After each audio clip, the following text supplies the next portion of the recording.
Welcome back to Math 103. This is video number 9 on measuring power. Last time we were looking at how it's possible to define a weighted voting system without numerical quota and weights, but just by a complete list of winning coalitions, and it is crucial here that we have a complete list and that we know that it's complete. So knowing that these are all the winning coalitions for a system with players A, B, C, and D, we can proceed to find who is critical in each winning coalition, and then count up instances of criticality, find the Banzhaf power distribution, and answer questions about dictators, veto power players, and dummies, as well as answer this new kind of question about how many times more powerful A is than D. So let's work this out. We start by asking, is A critical in the grand coalition? If we cover up A and look at who's left, that leaves B, C, and D together voting yes. We ask, is BCD somewhere on the list of winning coalitions? Yes, BCD is indeed on the list of winning coalitions. Therefore, A is not critical in the grand coalition. By the same thinking, B is not critical. They can live without B if B quits and leaves only A, C, and D voting yes. How do we know? Because ACD does appear elsewhere on the list of winning coalitions. Similarly, C is not critical here because ABD appears elsewhere on the list. And finally, D is not critical in the grand coalition because ABC by itself, just the three of them, are enough to pass a resolution. Right? ABC is a winning coalition. Great, so no one is critical in the grand coalition. Nothing wrong with that. That can happen. We move on now to three-member winning coalitions. Is A critical in ABC? Well, if A dropped out, if A, B, and C are voting yes, D is definitely voting no, and then A drops out and joins the no's, that leaves B and C by themselves. No longer a winning coalition. BC is not on the list of winning coalitions. Therefore, A really is critical here. How about B? If B drops out and leaves just A and C, well, AC does not appear on the list, therefore B really is critical here. If C drops out and leaves just A and B voting yes, well, AB do form a winning coalition by themselves. So C is not critical here. They don't need C to stay. Okay? So A and B are critical in this winning coalition, but C is not.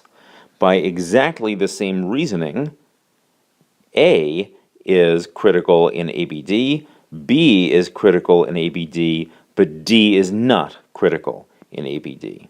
Right? If A drops out, that leaves B and BD is not on the list of winning coalitions. If B drops out, that leaves AD is not on the list of winning coalitions, and if D drops out, that leaves just AB. AB is on the list of winning coalitions, so they don't need D to stick around, but B and D do need A to stick around, and A and D both need B to remain voting yes. Great, so we move on to ACD. So if A drops out, that leaves C and D. CD is not on the list of winning coalitions, so A is critical there. But now notice what happens. If C drops out, then that leaves AD, and that's not a winning coalition, just A and D. So if this winning coalition here is to remain winning, C has to continue voting yes. Similarly, D must stay and continue to vote yes in order for this winning coalition to remain a winning coalition. Okay, so great. So that means that C does have an opportunity to be important. C does have an opportunity to exercise actual power the way Banzhaf thinks about it. D also has an opportunity to exercise actual power here. All right, finally, BCD. Well, if B drops out, that leaves just CD. If C drops out, that leaves just BD, and if D drops out, that just leaves BC. In all those cases, the remaining two players can't win. Right? That makes each of these players critical. If any one of them were to drop out, the remaining two would no longer be a winning coalition. And finally, that brings us to the only two-member winning coalition on the list, consisting of just A and B, and both players are critical there. Right? If either one dropped out, that would leave the other one alone and unable to win, so each one is critical. Now we have exactly the information we need to tally up how many times each player was critical, how many times total someone was critical, and therefore compute the Banzhaf power distribution. We note that there are a total of 12, if we count them up, 12 instances of criticality in total, 12 instances in which someone is critical, someone is exercising real power. A possesses 1, 2, 3, 4 of those instances, so A has 4/12, that is 1/3 of the real power. B has 1, 2, 3, 4 instances of being critical, and so B also controls 4/12, that is 1/3 of all the power. And then C and D each have 2 opportunities to exercise real power.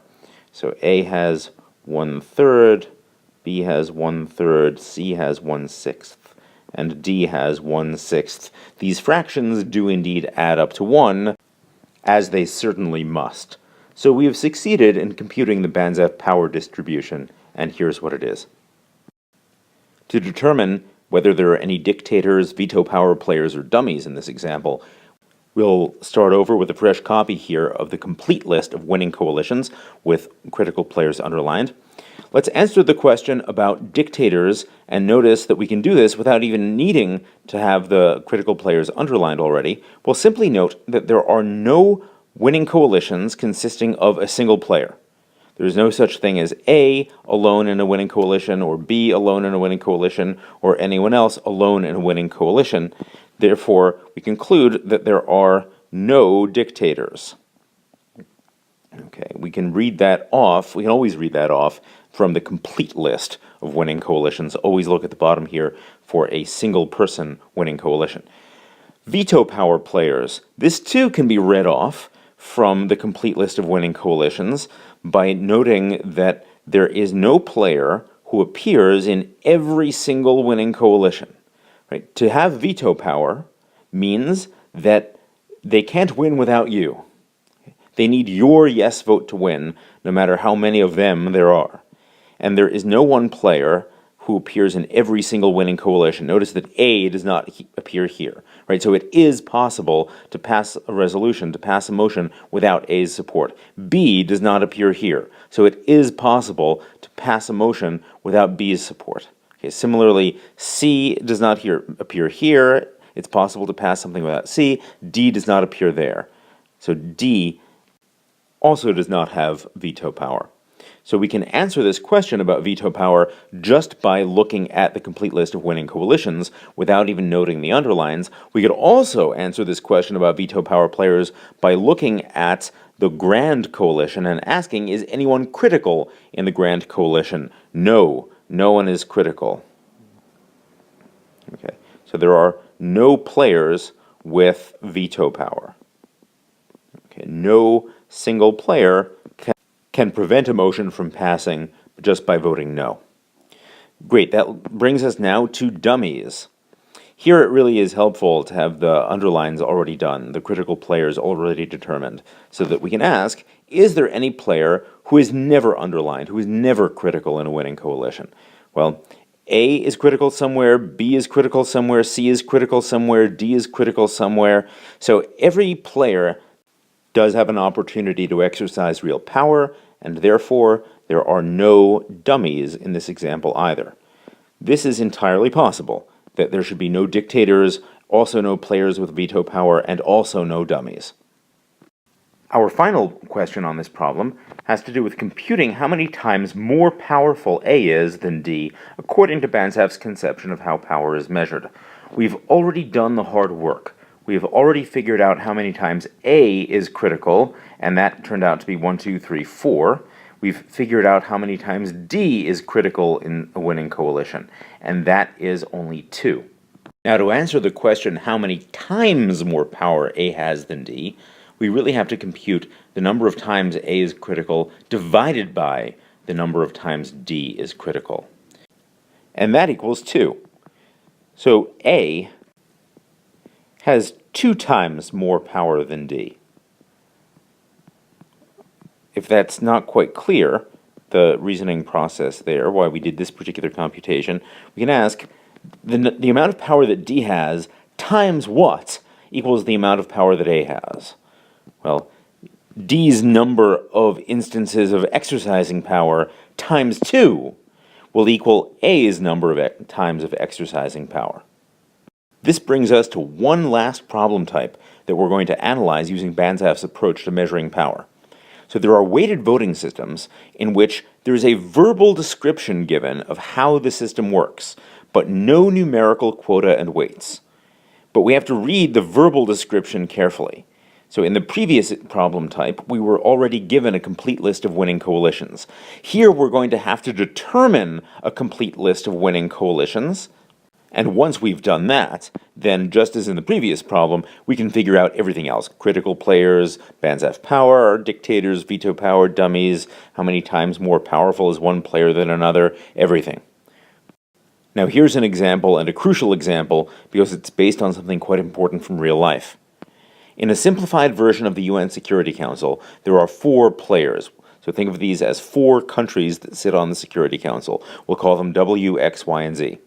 Now each player, each country, has 1 vote, and as far as how many votes you need, how many yes votes you need in order to pass a resolution, well, that's just a majority. Okay, a simple majority of 4. In addition, on top of that requirement of a majority of yes votes, W and X have veto power. So this right here is the verbal description. Something about votes, number of votes, but some extra piece of information, and your mission, should you choose to accept it, is to sort out all of this information given in this verbal form and figure out what are all the winning coalitions, and from there to find the critical players in each one, and so forth. Now, before going on to the next video, go ahead and try and do that. List the winning coalitions and find the critical players in each one. And the important hint here is, do not attempt to express this numerically in terms of quota and weights. Okay, so this system, I'm writing this in red to indicate that this is not the case. So this system is not equivalent to quota 3 and weights 1111. Okay, that is not the case, because this description only knows about the first piece of information that was given. This description in terms of quota and weights does not know anything about the second piece of information. All right? So this is not the way to go. All we're asking for here is a list of winning coalitions. So to do that, think, in order for a coalition to be a winning one, what 2 things have to be true? Okay. Think about that and list what are the winning coalitions.